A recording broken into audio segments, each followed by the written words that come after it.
Hi friends, നമസ്കാരം. ഇന്ന് നമുക്ക് 2 മിനിറ്റ് കൊണ്ട് വളരെ പെട്ടെന്ന് തന്നെ തയ്യാറാക്കാൻ പറ്റിയ നല്ലൊരു ബർഫിയുടെ റെസിപ്പിയാണ് കേട്ടോ.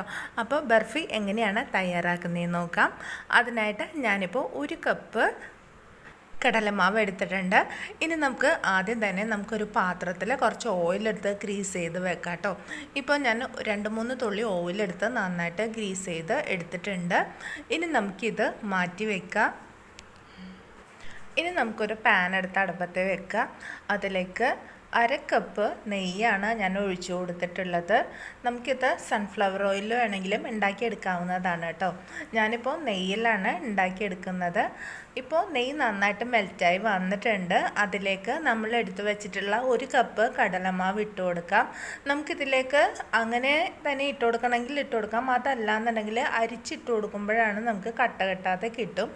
ഞാനിപ്പോൾ ഇതിലേക്ക് കുറച്ചാണ് മാവ് ഇട്ട് കൊടുക്കുന്നത് കേട്ടോ. ഞാനിപ്പോൾ ആദ്യം കുറച്ച് മാവ് ഇട്ട് കൊടുത്ത ശേഷം നന്നായിട്ടൊന്ന് മിക്സ് ചെയ്ത് കൊടുക്കുന്നുണ്ട്. എന്നിട്ട് നമുക്കിതിൽ കട്ട കെട്ടാതെ നന്നായിട്ട് മിക്സ് ചെയ്തെടുക്കണം. അപ്പോൾ കുറച്ച് ഇട്ട് കൊടുക്കുമ്പോൾ നമുക്ക് പെട്ടെന്ന് അങ്ങനെ കട്ട കെട്ടിയില്ല. അതുകൊണ്ടിട്ടാണ് ഞാനിപ്പോൾ ആദ്യം തന്നെ അധികം ഇട്ട് കൊടുക്കാതെ കുറച്ചായിട്ട് ഇട്ട് കൊടുക്കുന്നത്. ഇപ്പോൾ ഞാൻ നമ്മുടെ കടലമാവ് മുഴുവനായിട്ടും ഇട്ട് കൊടുത്തിട്ടുണ്ട്. അതിനുശേഷം നമുക്കിത് നന്നായിട്ടൊന്ന് മിക്സ് ചെയ്ത് കൊടുക്കാം.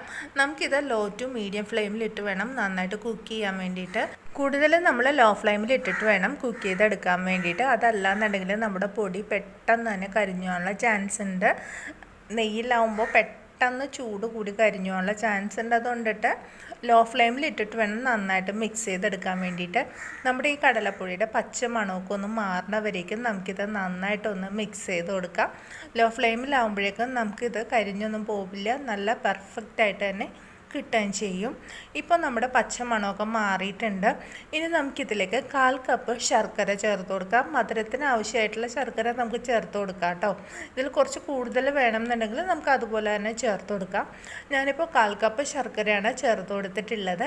ഇനി നമുക്കിത് നന്നായിട്ടൊന്ന് മിക്സ് ചെയ്തെടുക്കാം. ശർക്കര കടലമാവിൻ്റെ എല്ലാ ഭാഗത്താവുന്നത് പോലെ തന്നെ നമുക്ക് നന്നായിട്ടൊന്ന് മിക്സ് ചെയ്ത് കൊടുക്കാം കേട്ടോ. ഇപ്പോൾ ഞാനിത് നന്നായിട്ട് തന്നെ മിക്സ് ചെയ്തെടുക്കുന്നുണ്ട്. ശർക്കര ചെറുതായിട്ടൊന്ന് ചീവി എടുക്കുന്നതാണ് നല്ലത്. അപ്പോഴേക്കും പെട്ടെന്ന് തന്നെ നമുക്കിത് മെൽറ്റായി കിട്ടാനായിട്ട് സഹായിക്കും. ഇനി നമുക്കിത് കുറച്ച് നേരം കൂടി നന്നായിട്ടൊന്ന് മിക്സ് ചെയ്ത് കൊടുക്കാം കേട്ടോ. കുറച്ചും കൂടി കട്ടിയാവണ വരേക്കും നമുക്കിതൊന്ന് ലോ ഫ്ലെയിമിലിട്ട് നന്നായിട്ടൊന്ന് മിക്സ് ചെയ്ത് കൊടുക്കേണ്ടതുണ്ട്. ഇപ്പോൾ നമ്മുടെ മാവ് നന്നായിട്ട് കട്ടിയായിട്ട് വന്നിട്ടുണ്ട്. ശർക്കരയൊക്കെ ഉള്ളത് കൊണ്ടിട്ട് ലോ ഫ്ലെയിമിൽ ഇട്ട് കൊടുക്കണം, അല്ലെങ്കിൽ ശർക്കര പെട്ടെന്ന് കരിഞ്ഞു പോകാനുള്ള ചാൻസ് ഉണ്ട്. ഇപ്പോൾ ഇത് കറക്റ്റ് പാകമായിട്ട് വരുന്നുണ്ട്. ഇത് നമുക്ക് പെട്ടെന്ന് തയ്യാറാക്കി എടുക്കാൻ പറ്റിയ നല്ലൊരു ബർഫി റെസിപ്പിയാണ് കേട്ടോ. ഇപ്പോൾ നമ്മുടെ മാവ് നന്നായിട്ട് കട്ടിയായി വന്നിട്ടുണ്ട്. ഇനി നമുക്ക് ആദ്യമേ നമ്മൾ ഒരു പാത്രത്തിൽ ഓയിൽ ഗ്രീസ് ചെയ്ത് വെച്ചിട്ടുണ്ടായിരുന്നു. ആ പാത്രത്തിലേക്ക് നമ്മൾ റെഡിയാക്കി വെച്ചിട്ടുള്ള ബർഫിയുടെ മാവ് നമുക്ക് ഇട്ട് കൊടുക്കാം. അതിനുശേഷം ജസ്റ്റ് ഒന്ന് സ്പ്രെഡ് ചെയ്ത് കൊടുക്കാം. നന്നായിട്ട് സ്പ്രെഡ് ചെയ്ത് കൊടുക്കുമ്പോൾ നമ്മുടെ ഈ മാവ് പെട്ടെന്ന് തന്നെ തണുത്ത് കിട്ടാനും സഹായിക്കും.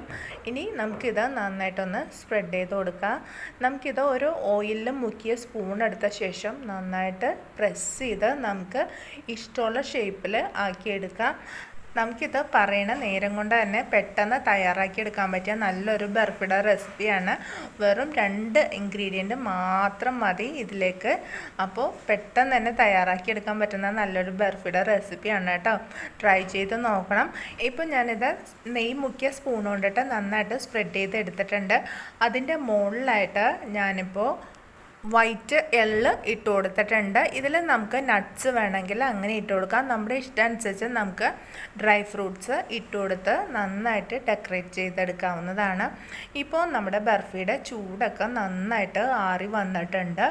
ഇനി നമുക്കിതൊന്ന് കട്ട് ചെയ്തെടുക്കാം. നല്ല ഹെൽത്തി ആയിട്ടുള്ള ബർഫിയുടെ റെസിപ്പിയാണ്. നെയ്യ് നമുക്ക് അത്രയും വേണ്ടാന്നുണ്ടെങ്കിൽ കുറച്ചുകൂടെ നെയ്യ് കുറക്കാം കേട്ടോ. അത്ര അധികം ഒഴിക്കേണ്ട ആവശ്യമില്ല. ഞാനിപ്പോൾ ഇതിൽ 1/2 കപ്പ് നെയ്യ് ഒഴിച്ചെങ്കിൽ നമുക്കിതിൽ 1/2 കപ്പും കുറച്ചും കൂടെ നെയ്യ് ഒഴിച്ചു കൊടുത്താലും മതിയാവും. ഇപ്പോൾ നമ്മുടെ ബർഫി നന്നായിട്ട് കട്ട് ചെയ്തെടുക്കുന്നുണ്ട്. വളരെ നല്ലൊരു ടേസ്റ്റാണ്. നമുക്കിത് കഴിച്ച് നോക്കുമ്പോഴാണ് ഇതിൻ്റെ യഥാർത്ഥ ടേസ്റ്റ് അറിയാൻ പറ്റുള്ളൂ. അപ്പോൾ ഇത് തീർച്ചയായിട്ടും ട്രൈ ചെയ്ത് നോക്കണം. വളരെ എളുപ്പം നമുക്ക് ഉണ്ടാക്കിയെടുക്കാൻ പറ്റിയ നല്ലൊരു ബർഫിയുടെ റെസിപ്പിയാണ് കേട്ടോ. ഇപ്പോൾ നമ്മുടെ ബർഫി ചായ തിളക്കുന്ന സമയം കൊണ്ട് തന്നെ വളരെ പെട്ടെന്ന് തന്നെ റെഡിയായി കിട്ടിയിട്ടുണ്ട്.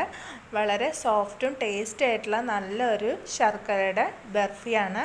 നമുക്കിത് കുട്ടികൾക്ക് ധൈര്യമായിട്ട് തന്നെ കഴിക്കാൻ കൊടുക്കാം. കാരണം ഇത് നല്ല ഹെൽത്തി ആയിട്ടുള്ള നല്ല ബർഫിയുടെ റെസിപ്പിയാണ്. പഞ്ചസാര ഒന്നും ചേർക്കാത്തതുകൊണ്ട് കുട്ടികൾക്ക് നമുക്ക് ധൈര്യമായിട്ട് കൊടുക്കാൻ പറ്റും. നല്ല സ്വീറ്റ് റെസിപ്പിയാണ്. ട്രൈ ചെയ്ത് നോക്കണം. ഒപ്പം തന്നെ നമ്മുടെ ചാനൽ സബ്സ്ക്രൈബ് ചെയ്യാത്ത കൂട്ടുകാരുണ്ടെങ്കിൽ സബ്സ്ക്രൈബ് ചെയ്യാൻ മറക്കരുത്. അടുത്ത ദിവസം നല്ലൊരു റെസിപ്പിയുമായിട്ട് വീണ്ടും കാണാം. നന്ദി, നമസ്കാരം.